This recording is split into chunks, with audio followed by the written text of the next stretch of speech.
आज ये आकर के खुशी है और एक देश में उनका अभी कार्यक्रम बाकी है, भोजन ना शुरू करें तो अच्छा है। मेरा माइक बंद कर दीजिए एक बार। देश की GDP जो 30% का थोड़ा फोन पीछे लेके ये देश के इकोनॉमी को टॉप 5 फ्रेजाइल से टॉप 5 लार्जेस्ट इकोनॉमी बनाने का बड़ा योगदान है।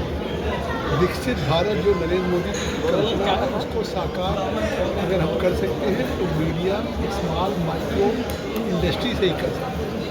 उनकी कठिनाइयाँ हैं जिसका जिक्र किया लैंड की, उनकी कठिनाइयाँ हैं जिसका जिक्र इन्होंने किया है। उन कठिनाइयों को मैंने वायदा किया है कि खुद हमारी सरकार नरेंद्र मोदी की MSP में कोविड के बाद जिस तरह से 64 मिलियन यूनिट्स हैं माइक्रो स्मॉल, उसके लिए उन्होंने काफ़ी वर्क किया है। बैंक्स में MSP की लोनिंग की प्रायोरिटी किया है। MSP की डिफिनीसन को बदला है, मतलब अब 1 करोड़ टर्नओवर 5 करोड़, 5 से 10 करोड़, 10 से 20 करोड़, ये तीनों की डिफिनीसन बदल गई है और उसकी सरकार की नीतियों से MSP में सिटी भी सपोर्ट कर रहा है, बैंकर्स भी सपोर्ट कर रहे हैं। अभी भी जो कठिनाई आ रही है सबसे ज़्यादा फोकस आज प्रधानमंत्री का इस सरकार का है। अगर हम 2027 तक थर्ड लार्जेस्ट वर्ल्ड की इकोनॉमी बनना चाहते हैं इसमें MSP का सर, एज ए वक्फ बोर्ड की चेयरमैन आज पटना के अंदर जो है प्रदर्शन किया जा रहा है। लालू और तेजस्वी भी शामिल हुए हैं, जबकि योगी ने कहा है कि ये जो वक्फ बिल का जो विरोध कर रहे हैं इन्होंने ही जो है इसकी आड़ में अपने निजी फायदे उठाए हैं और देश और जनता और मुसलमानों के लिए ये बिल बहुत ही फायदेमंद है। देखिए, all India Muslim personal law board आज जो पटना में प्रदर्शन कर रहा है, मुझे आश्चर्य हो रहा है कि अभी कानून सदन में आया है, अभी उस पर बहस नहीं, पास नहीं हुआ। सरकार अगर इस कानून में अमेंडमेंट लेकर के आ रही है तो बेहतरी के लिए आ रही है। वक्फ की जो प्रॉपर्टी उसकी आमदनी से गरीब, पसमानदा, विधवा बच्चों को फ़ायदा हो, इसलिए अमेंडमेंट कर रही है। अभी तक किसको फ़ायदा हो? वक्फ की प्रॉपर्टी क्या कोई सरकार या हिंदू बेच रही है? बदली है कर रहा है और फ़ायदा उसके इनकम का किसी गरीब मुसलमान को नहीं मिल रहा। अगर इसको बेहतर बनाने के लिए सरकार काम कर रही है तो इस पर आंदोलन कर रहे हैं और लालू हो, तेजस्वी हो, कांग्रेस हो, वैसी हो, तो इसमें शामिल हो रहे हैं। इसलिए कि ये देश में मुसलमान को वोट बैंक समझते हैं, उनको उनके विकास की चिंता नहीं है। तुष्टीकरण की राजनीति इसलिए कर रहे हैं कि उनका वोट बैंक पाँव के नीचे से ज़मीन खिसक चुकी है जिन नेताओं का आप नाम ले रहे हैं, लेकिन इसके बावजूद वो सोचते हैं कि शायद हमारा अस्तित्व इसी से। ठीक है, thank you so much.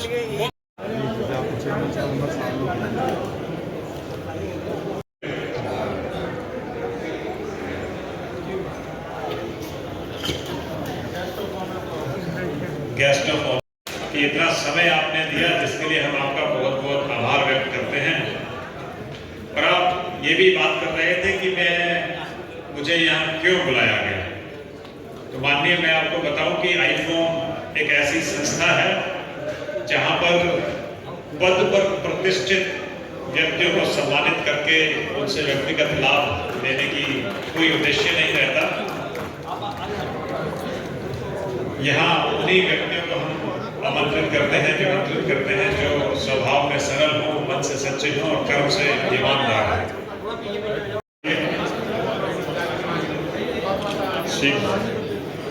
That's great.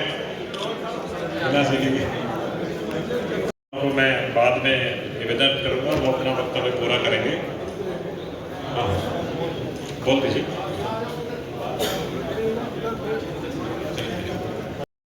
I can't express my feeling.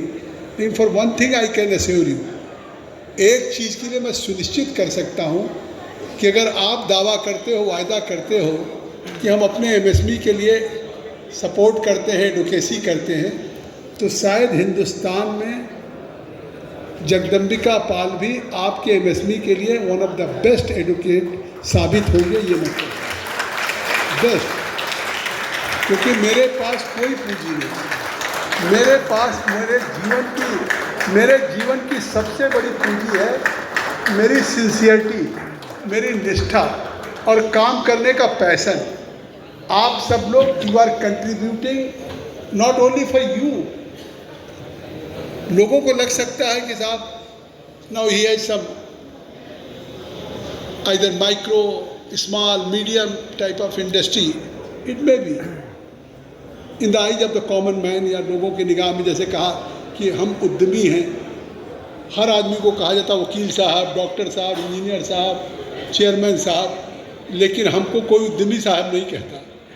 तो हो सकता है कि आप उद्यमी साहब की बात करते हैं, लेकिन जगदम्बिका पाल ये मानते हैं, भारत के प्रधानमंत्री ये मानते हैं कि अगर देश में सबसे बड़ा किसी का योगदान है तो वो एमएसएमई सेक्टर का है। इसलिए आप उस उद्यमी साहब से भी बड़े स्थान पे आप हैं, ये मैं कह सकता हूँ, गारंटी के साथ कह सकता हूँ। और मेरी ज़िंदगी की सबसे बड़ी पूंजी है कि मैं किसी काम में, आप जैसे मैंने कह दिया कि आप मदद करते हैं, एडवोकेसी करते हैं अपने एमएसएमई की, आज अगर अपने प्यार से आपने मुझे बुलाया, किन्हीं कारणों से आपने जगदम्बिका पाल को बुलाया, तो आप ये यकीन कर लीजिए कि मेरे में भी गुण वही है कि गुण नहीं, पैशन जिसको कहते हैं, जुनून, कि मैं किसी काम में जुट जाता हूँ तो एक जुनून के साथ उसको अंजाम तक पहुँचाने का काम करता हूँ। तो मैं ये समझ सकता हूँ कि मैं बहुत डिटेल में नहीं जाना चाहता हूँ, क्योंकि मुझे अलवर जाना, पार्लियामेंट भी पहुँचना है। आप जानते हैं कि स्पीकर साहब के पैनल में हूँ, तो पार्लियामेंट को भी I use to conduct the house also. तो really I have a constraint of time, otherwise अगर छुट्टी का दिन होता तो मैं पूरा समय देता, मैं सबको सुनता, चौधरी साहब को भी सिडवी के साथ सुनता। लेकिन एक बात के लिए मैं धन्यवाद दे दूँ, किन्हीं मतलब ये ब्लेसिंग इन डिस्गाइज है कि आर.के. चौधरी साहब आए, उन्होंने गवर्नमेंट ऑफ इंडिया की एक पॉलिसी का जिक्र किया कि now there is a mandate from government of India कि now any government ministry, government department, government of India, PSUs, Public Undertaking Committee, they have been given mandate that the out of any procurement 25% is a mandate कि now PSU will take products from only MSME, not heavy industry. I think so what he has expressed his feeling, and he has mentioned about the guideline or mandate or GO by Government of India. It shows that amount of the interest by Prime Minister, क्योंकि ये 15-16 में शुरू हुआ, 2014 में मोदी जी की सरकार आई है, उसके बाद नरेंद्र मोदी जी ने तय किया। कोविड में भी एमएसपी सेक्टर पूरा सिक हो गया था, किस तरह से निर्मला सीतारमण जी ने फिर कैपिटल इन्फ्यूजन किया मार्केट में कि एमएसपी सर्वाइव करे। और आज खुशी है कि 30% of the GDP is contributed by the only you people, those who belongs to the MSME. तो आप तो you are a part and parcel of that as MSME. I need not to explain too much about you. You are well aware about all your background also and how much you are contributing for the country also and for the nation also.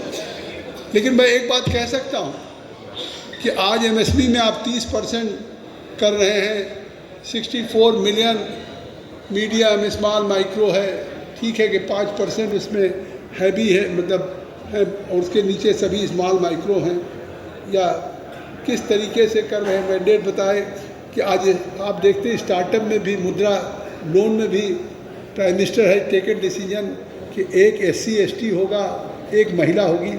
ये clarity है prime minister को, प्रधानमंत्री जी को बिल्कुल स्पष्टता है कि आज हम केवल सबका साथ, सबका विकास की बात नहीं करते, सहभागिता की बात करते, पार्टिसिपेशन में, कि सेंस ऑफ बिलोंगिंग हो, सेंस ऑफ पार्टिसिपेशन हो।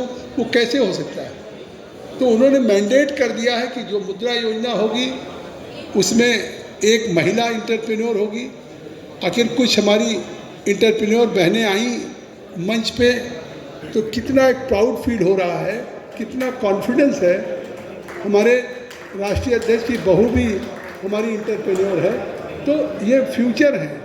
एंड आई थिंक सो अगर हम if we can achieve under the leadership of Narendra Modi, India can be become one of the amongst 5 top largest economy.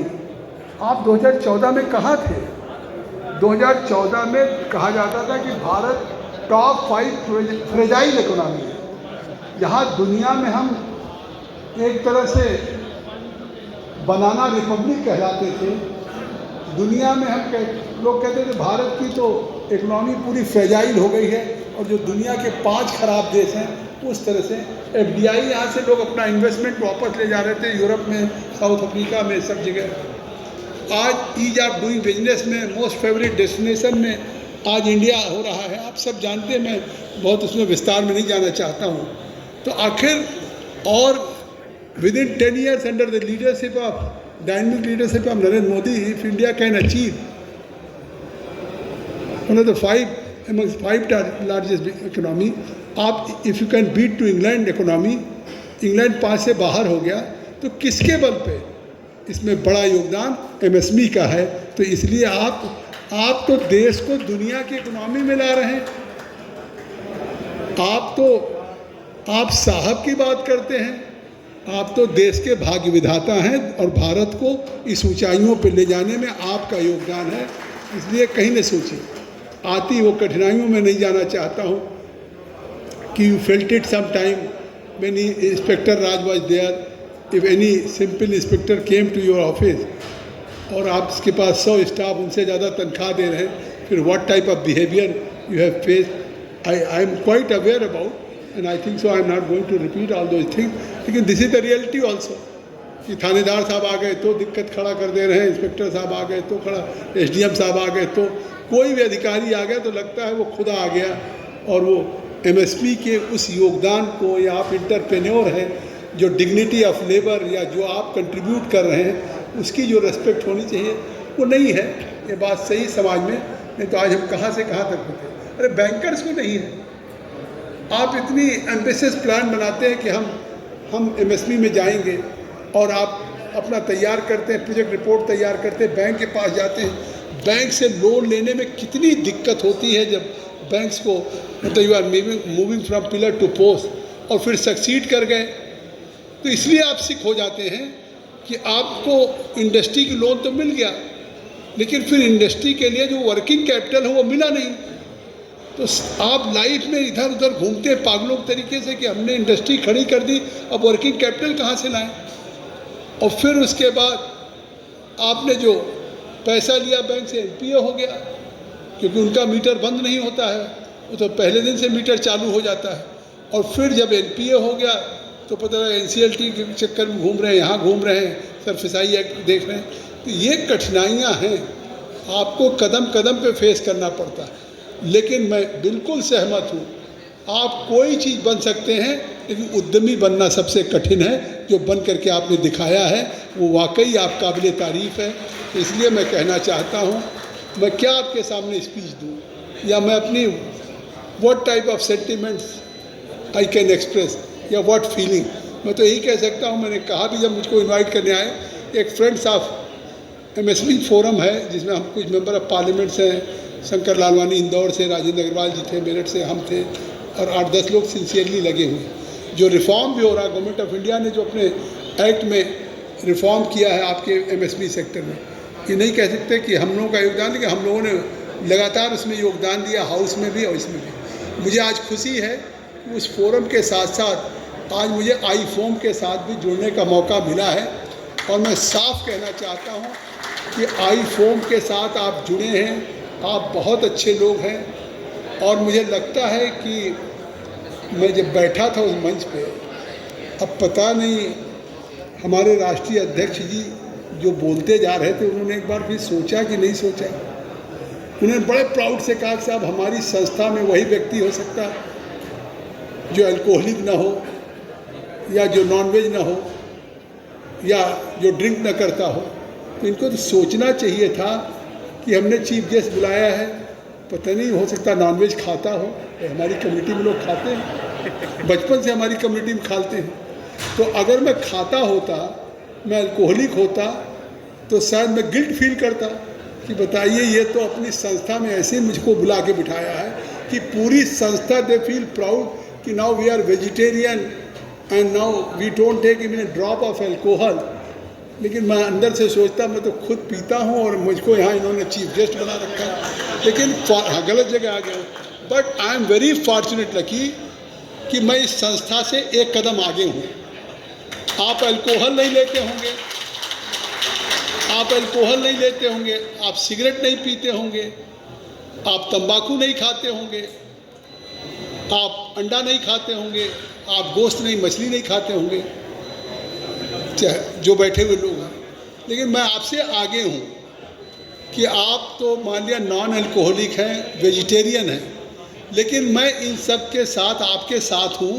लेकिन इसके साथ साथ करीब 50-60 बरस हो गया मैंने जीवन में चाय कॉफ़ी भी नहीं पिया है। तो ये मैं कह सकता हूँ कि I am ahead than you. हाँ, तो इसलिए मैं अपराध बोध नहीं फील कर रहा था, मैं यहाँ गिल्ट नहीं फील कर रहा था। DK मिश्रा जी जानती हैं, हमारी ताई की हमारी बहनें भी एंटरप्रेन्योर हैं, वो भी जानती हैं कि मैं हूँ। और मुझे लगता है इसीलिए God is very kind enough to me कि I am only 75 years young but still I feel I am energetic. तो बिल्कुल आप सही करते हैं। तो हम यहाँ लेक्चर देने ये नहीं आए कि आप वेजिटेरियन रहिए या रहिए, लेकिन अध्यक्ष जी ने जब कहा कि हम नॉन अल्कोहलिक है, नॉन वेजिटेरियन है, तो मैं एक चीज़ और जोड़ दे रहा हूँ कि चाय कॉफ़ी भी छोड़ने का काम करिए।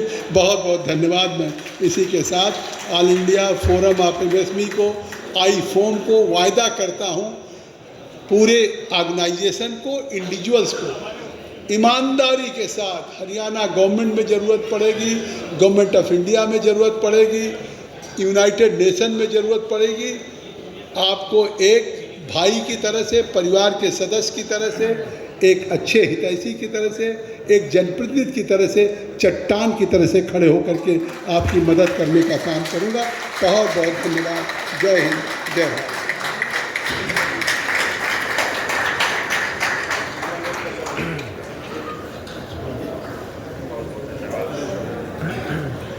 आपका फूड बनाते हैं, आप उसके मैनेजिंग डायरेक्टर हैं। तालियों के साथ इसका स्वागत किया जाए।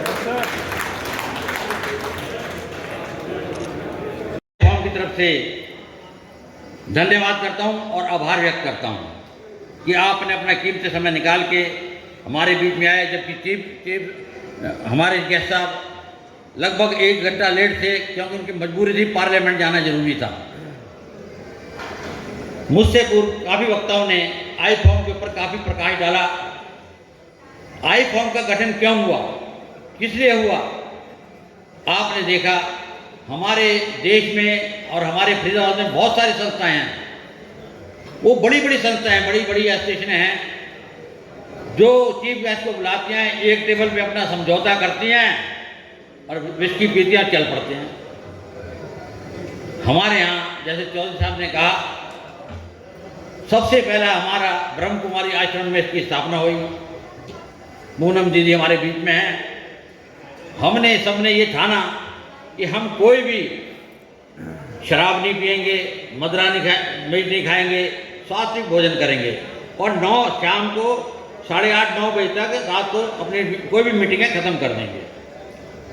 तो ये हमारा पहला बेस था। और सबसे बड़ी बात कि हम MSME की जो छोटा माइक्रो और स्मॉल इंडस्ट्री वाले हैं, उनको जो अनभिज्ञ हैं गवर्नमेंट की पॉलिसी से, स्टेट गवर्नमेंट और सेंट्रल गवर्नमेंट की पॉलिसियाँ बहुत अच्छी हैं। जो पॉलिसियों में कमी थी उसमें काफ़ी इस बार सुधार भी हुआ है। लेकिन फिर भी हम जब छोटे इंडस्ट्री वाले वन मैन शो हैं, पूरी कंपनी में खुद ही हम क्लर्क हैं, खुद ही अकाउंटेंट हैं, खुद ही टेक्निकल आदमी हैं, हर काम खुद मैनेजर हैं, हमें सारा काम अपने आप ही करना पड़ता है। इस वजह से हमने सोचा इसका एक ऐसी संस्था गठन किया जाए जिससे हमारे उद्यमी आएँ, बैठें और हम उनसे विचार विमर्श करके जो गवर्नमेंट की पॉलिसियाँ हैं उन तक पहुँचाएँ। हमने इस पॉलिसी में हम कामयाब भी हुए। ये आपके सामने है कि आप देखिए कितने लोग यहाँ इंडस्ट्रीज बैठे हैं। ये इसलिए आए हैं कि इम्प्रेस हैं कि गवर्नमेंट की पॉलिसियाँ कोई ना कोई इनको बता रहा है। हमारा एम एक ही है कि गवर्नमेंट पॉलिसी को बढ़ चढ़ के लागू कराना।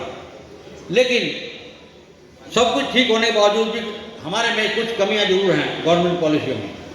सबसे पहली कमी ये है कि लैंड का रेट इतना ज़्यादा है, 1-1 लाख रुपए गज। कोई भी इंडस्ट्रीज अगर 1 लाख रुपए 1.5 लाख रुपए गज की ज़मीन खरीदेगा तो इंडस्ट्री क्या चलाएगा। इसलिए उन्हें मजबूरी होकर अनऑथराइज एरिया में अपनी इंडस्ट्री सेट करनी पड़ती है, जिसमें उनको कोई लाभ नहीं मिलता। अगर अभी हरियाणा गवर्नमेंट ने इसके ऊपर एक नोटिफिकेशन जारी किया है कि अनऑथराइज इंडस्ट्री को भी वो ऑथराइज करने जा रहे हैं, लेकिन मेरी आपसे प्रार्थना है कि ये जो अनऑथराइज इंडस्ट्री है, ये अनऑथराइज इंडस्ट्री लगनी ही नहीं चाहिए। जब वो अनऑथराइज इंडस्ट्री लगा सकता है इतनी किसी लैंड पे, तो उसको क्यों ना गवर्नमेंट सस्ती रेट पे ज़मीन दे, किस्तों पे ज़मीन दे, 20 साल की 25 साल की। भाई तुम ठीक है जी 2005 रुपये 10,000 20,000 रुपये की ज़मीन दे और उनको लंबी किस्तों पे दे, जिससे कि इंडस्ट्रीज भी फले फूलेगा, एम्प्लॉयमेंट मिलेगी, देश का विकास भी होगा। और हमारा देश जो चाइना का मुकाबला करने के चक्कर में है, वहाँ पर क्या है, प्लग एंड प्ले। जो इंडस्ट्रीज आता है अपना प्लग एंड प्ले, उनको शेड मिल जाता है, अपना काम चालू करो और जितना भी उनका सामान वो बनाते हैं आखिर में गवर्नमेंट खरीद लेती है। मैं मानता हूँ सिडबी भी हमारे साथ बहुत अच्छा काम कर रही है, गवर्नमेंट पॉलिसियाँ भी अच्छी हैं, सूरज जी भी अपना EPC से हमें गाइड करते रहते हैं। लेकिन फिर भी अगर इंडस्ट्री की ये छोटी छोटी समस्याएं जो हैं इनका समाधान कर दिया जाए तो ये देश में बहुत बड़ा विकास हो सकता है। और इस देश का विकास होगा तो GDP इसकी कहाँ से कहाँ पहुँच जाएगी। आज MSME 29% 30% GDP में उसका शेयर है। अगर इसी तरह से इंडस्ट्रीज को बढ़ावा दिया जाएगा तो GDP में बहुत बड़ा हिस्सा MSME का और बढ़ जाएगा। मैं आपसे प्रार्थना करता हूँ, आप प्रधानमंत्री के ब्याह पर हमारे बीच में आए हैं, आप भी कभी रोज प्रधानमंत्री मिलते हैं, आप लोकसभा को भी हेड करते हैं। ये छोटी बात नहीं, हम आपको टीवी पे देखते हैं, बड़ा आज हमारे बीच में आप आए हैं, हम सब बहुत खुश हैं। तो मैं इतना ही प्रार्थना करूँगा, जो छोटी छोटी समस्याएं हैं इनको हम आप तक पहुँचाएंगे, आप उनका हमारे समाधान कराएंगे तो एक इंडस्ट्रियलाइजेशन बढ़ेगा, देश में विकास होगा और मजदूरों को बहुत नौकरी मिलेगी। इसी के साथ मैं आपका यहाँ पर आने पर आप सभी का बहुत बहुत धन्यवाद। जय हिंद, जय भारत।